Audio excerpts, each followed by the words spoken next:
Gates open. They're up and racing. Ziklag draws for your lead. Kapitbahay moving up. Princess Erika.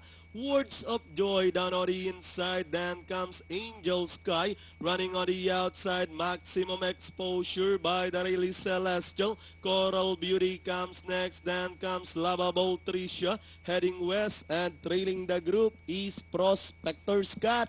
About to pass the last 800. Maximum Exposure now takes command over Words of Joy. Ziklag is running on the outside. Princess Erika. Celestial sneaking in down on the inside, catching the fourth spot, running alongside his Angel Sky. Past the last 600. Maximum Exposure this time by about 3 lengths. Ziklag remains in second. Words of Joy is by the rail. Celestial running in fourth. Angel Sky, Coral Beauty as they turn for home.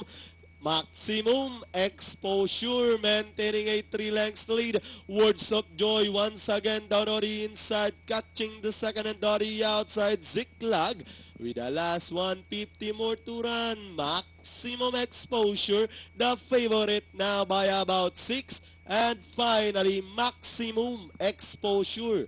Words of Joy, close between Kapitbahay and Celestial. Angel Sky for your Pentapecta. All right.